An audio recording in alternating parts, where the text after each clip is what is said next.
ये लोग अपना दांव साध कर चले गए। कभी ये साथ में रहे थे उस दिन तो ये कमियां नहीं गिनवाए नहीं कि सरकार क्या कर रही है, सरकार किस तरह कानून, उस कानून में कोई संशोधन करने का तो मांग तो नहीं किए। लेकिन आज जो सरकार से जब अलग हो गए हैं, जब इन्हें बेचैनी हो रही है, तो ये तरह तरह की मांग करते। उस दिन आप कहाँ थे कि जिस दिन सच्चाई उठाना था, उस दिन आप अपने साथ वाले को बताते कि भाई इस पर संशोधन कर लो, कानून में संशोधन होता है, आप क्यों संशोधन नहीं? महिला को बचाने के लिए संकल्प लिए थे, महिला का सुहाग उजारने के लिए संकल्प नहीं लिए थे। आपने बचाने के लिए संकल्प लिया था, आपने सुहाग उजारने का। जब उसी महिला का पति जब मर जा रहा है, जिसको आप कहे थे कि हम सुरक्षित कर देंगे, दारू शराब बंद करा, जो आपने प्रतिज्ञा लेकर मुख्यमंत्री जी से मिला वो आपका काम सफल होगा और उन माफियाओं का राज मसरक प्रखंड और तरैया विधानसभा, बनियापुर विधानसभा से ऐसा कोई पार्टी नहीं जिनके नेता यहाँ पर आए नहीं और उन्होंने सिर्फ नारेबाजी के अलावा और मुख्यमंत्री जी को गाली देने के अलावा कुछ किया हो। एक आप ही जो है और एक पप्पू यादव आए थे क्षेत्र में, हमने कई जगह पर सुना और पूछा तो उन लोगों ने बताया कि वो मदद की है, और एक आप ही है जो इस क्षेत्र में मदद कर रहे हैं। बाकी हमें कोई नहीं। जिला के जो मद्य निषेध विभाग है, उन्होंने लगभग सबसे ज्यादा जो गरीब तबके वर्ग हैं, जो रोजी रोटी कमा करके अपना पोषण पालन करते हैं, एक पिता के 5-5 बेटियां हैं, उन लोगों को प्रशासन जबरदस्ती खेत में से जबरदस्ती पकड़ करके और जेल में बंद कर दिया। उनके लिए क्या कहिएगा भैया, क्या वो सही है? ये वो गरीब है जो बड़े माफिया इनका शिकार करते हैं, प्रशासन इनका शिकार करती है, सरकार अपना खाता भरती है। ये वो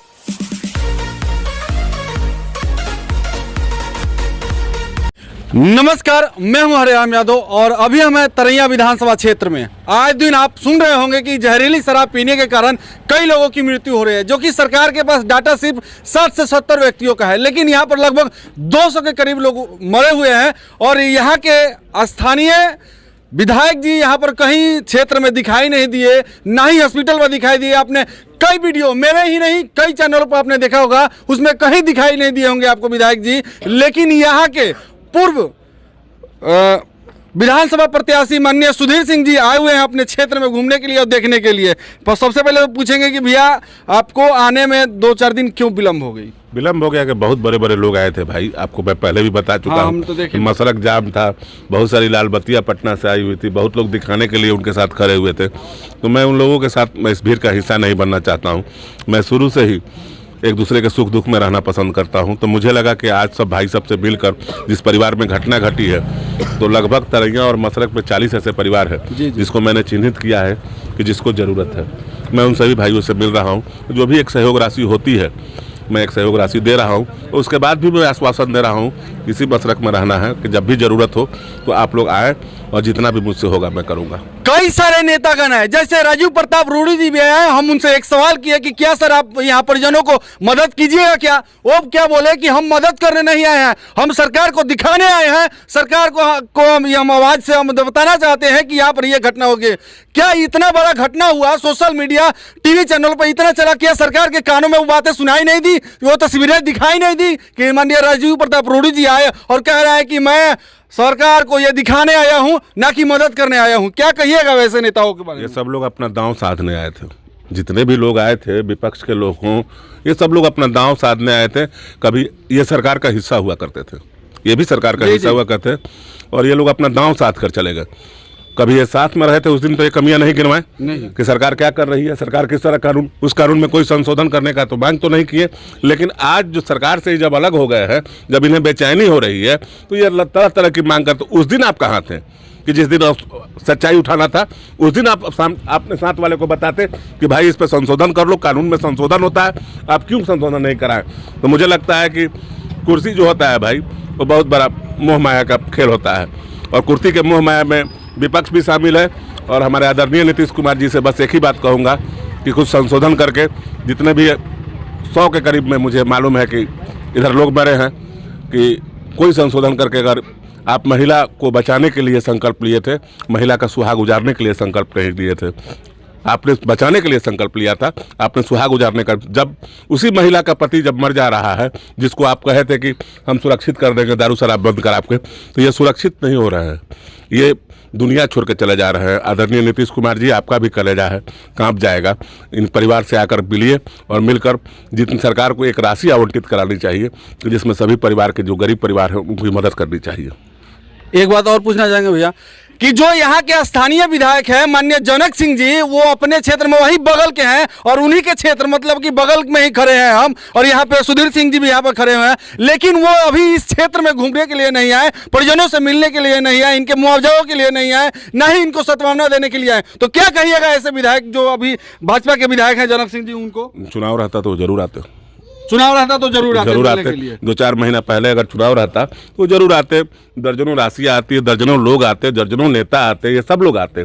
लेकिन मानवता बहुत बड़ी बात होती है, इंसानियत बहुत बड़ी बात होती है।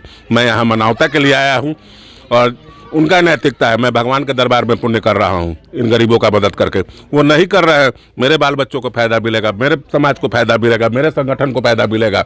वो नहीं कर रहे हैं, वो अपना खराब कर रहे हैं। सर ये मदद के अलावा जो आप आवंटन राशि मदद कर रहे हैं, लोगों को दे रहे हैं, इसके अलावा भी सरकार से आपकी बात हुई थी, नीतीश कुमार जी से, उनसे क्या बात हुई? मेरी बात जो हुई थी, मैंने कुछ प्रशासन के पदाधिकारी जो थे, मैंने उनको लिस्ट सौंपी और कुछ माफिया संगठन के लोग थे, उनकी लिस्ट सौंपी, जो जिनके चलते ये मौतें हुई हैं, उन पे कोई कार्रवाई नहीं हो रहा था।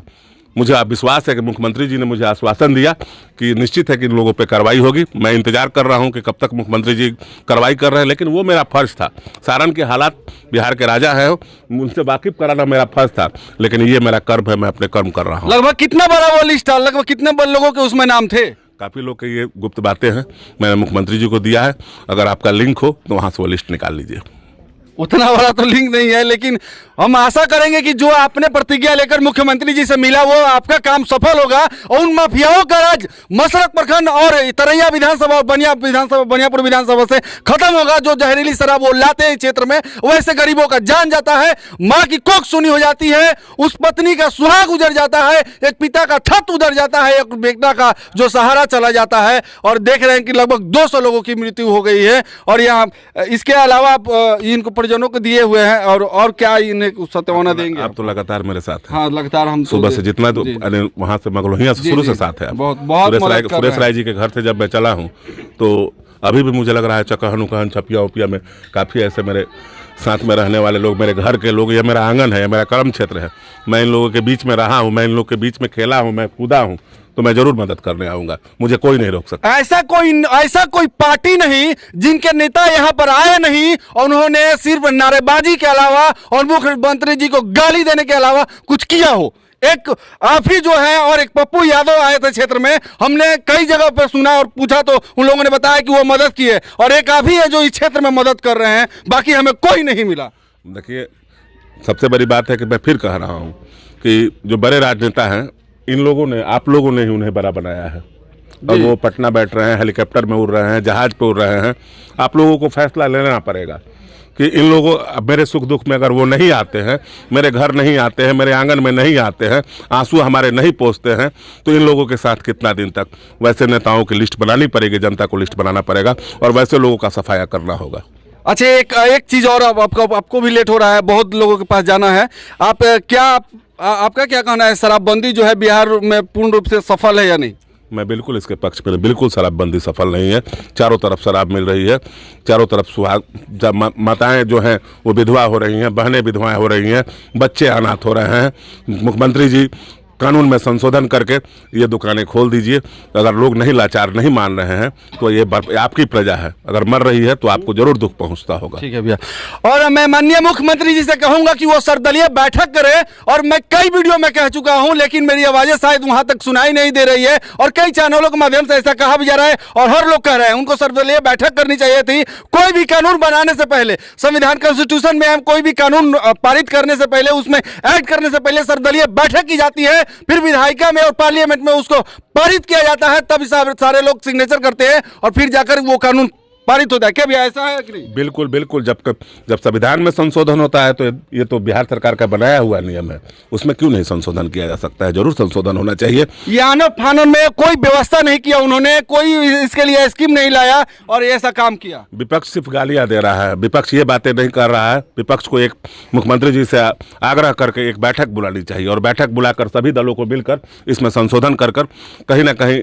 जो हमारी माताएं जो सुहाग गुजरा है उसको जरूर बचाना चाहिए। और एक चीज आपके तो आप शायद कहेंगे तो ये संभव होगा, क्योंकि छपरा जिला के जो मद्य निषेध विभाग है उन्होंने लगभग सबसे ज्यादा जो गरीब तबके वर्ग हैं, जो रोजी रोटी कमा करके अपना पोषण पालन करते हैं, एक पिता के 5-5 बेटियां हैं, उन लोगों को प्रशासन जबरदस्ती खेत में से जबरदस्ती पकड़ करके और थाना जेल में बंद कर दिया। उनके लिए क्या कहिएगा भैया, क्या वो सही है? ये वो गरीब है जो बड़े माफिया इनका शिकार करते हैं, प्रशासन इनका शिकार करती है, सरकार अपना खाता भरती है। ये वो गरीब है।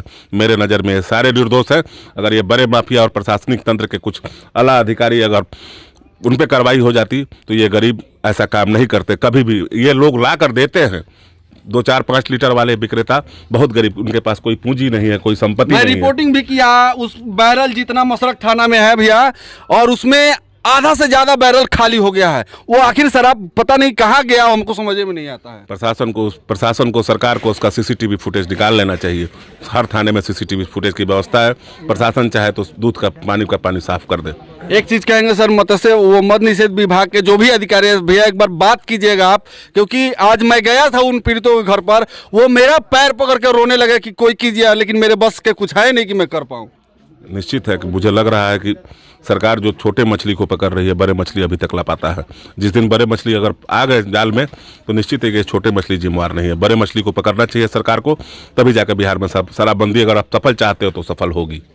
ठीक है, धन्यवाद भैया, बहुत आप मेहनत कर रहे हैं। और ऐसे ही ये दुर्भाग्य है इस तरैया विधानसभा का कि यहाँ के माननीय जनक सिंह जी वर्तमान विधायक, इसके अलावा डोइला गांव कहीं शायद बिलोंग करते हैं, बगल के ही हैं, लेकिन अब यहाँ पीड़ितों से ना ही मिलने आए, ना उनको मुआवजा देने की बात कहें, ना उन्हें कुछ राशि देते, कम से कम उन लोगों को तो कुछ शांति मिलता, कुछ सहयोग तो होता। उनको लगता तो कम से कम मेरे बगल में विधायक है, एक अगर कोई विधायक होता है उस गांव से या उस प्रखंड से, तो लगता है कि पूरा प्रखंड, पूरा गांव, पूरा पंचायत विधायक बन गया है, क्योंकि लगता है कि मेरा भाई कोई बना है। और कोई बात होता है तो लगता है कि नहीं, चलो विधायक जी बस फोन करते हैं, ये सारा काम हो जाएगा। पूरा दिल्ली में रहता है, उसका घर बड़े डोइला हो, लेकिन दिल्ली हिलाने की क्षमता उसके दिमाग में रहता है कि मेरे चाचा जी विधायक है, मेरे गाँव के लोग विधायक है और मैं ये कर सकता हूँ। लेकिन जब ऐसे लोग रहेंगे विधायक तो कोई आशा कैसे कर सकते हैं। और पूरे काम की अगर बात करें ना, तरैया विधानसभा में आज आप हॉस्पिटल वो बनवा रहे हैं ना पानापुर क्षेत्र में, और वहां जाकर देखिए हॉस्पिटल का हाल, गिट्टी का एक मसल दीजिएगा तो वो गिट्टी टूट जाएगा। मैं आज ही वहां से आया हूं। ठीक है भैया, सरकार के द्वारा शराबबंदी की गई है, वो सफल है या नहीं? नहीं है सफल। आपके कौन पिताजी थे? हाँ, हमारे पिताजी थे।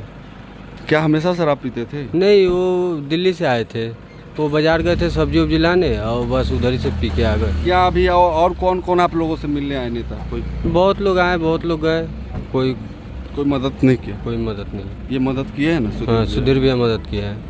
क्या कहिएगा सुधीर भैया? सुधीर भैया क्या कहेंगे, बहुत मदद कर रहे हैं। और सरकार के द्वारा जो शराबबंदी की गई उसमें अब आप सरकार को क्या कहना चाहेंगे? सरकार को यही हम लोग कहेंगे कि इसको पूरी तरह से चालू कर दें बस, नहीं तो पूरी तरह से बंद किया जाए। आइए, यहाँ पर बगल में चाचा भी हैं, चाचा से पूछना चाहेंगे। चाचा, आइए, जो बिहार में शराबबंदी की गई है क्या वो सफल है? नहीं, सफल तो नहीं है। क्या चाचा सफल तो है? नहीं, सफल नहीं है। सर्वदलीय इनको बैठक करनी चाहिए थी माननीय मुख्यमंत्री जी को, और ये मतलब कि कोई नियम बनाना चाहिए और जब को जो संशोधन करना हो, ताकि इतने लोग मरे ना जहरीली शराब के कारण। अगर यथार्थ संभव पूर्ण रूप से बंद किया जाए, नहीं तो शराब को कुछ अच्छा क्वालिटी का शराब जो है, वो जो ये बेकार शराबें जो बिक रही है वो बंद किया जाए और इसको कुछ ना कुछ संशोधन किया जाए। मैं ऑर्डर नहीं दे रहा हूँ, ना ही मैं कोई ऑर्डर देने वाला हूँ, लेकिन मैं एक राय दे रहा हूँ, मैं सलाह देने का प्रयास कर रहा हूँ कि आप इसमें कुछ ना कुछ संशोधन कर सकते हैं, आप इसमें कुछ ना कुछ बदलाव कर सकते हैं, ताकि इतने माँओं का कोख, इतने बहनों का सिंदूर और इतने बच्चों का छत ना उजड़ जाए। नहीं तो एक बाप का आशा होता है कि मेरा बेटा बड़ा हुआ है तो मेरे लिए सहारा बनेगा, बुढ़ापे का लाठी बनेगा, लेकिन वो लाठी किस काम का जब बीच रास्ते में ही टूट जाए। फिलहाल आप देख रहे थे सूचना केंद्र और मैं हूं आपके साथ हरिराम यादव। फिर मिलेंगे अगले वीडियो में, लेकिन कमेंट सेक्शन में बताइए कि आपको शराबबंदी कैसी लगी।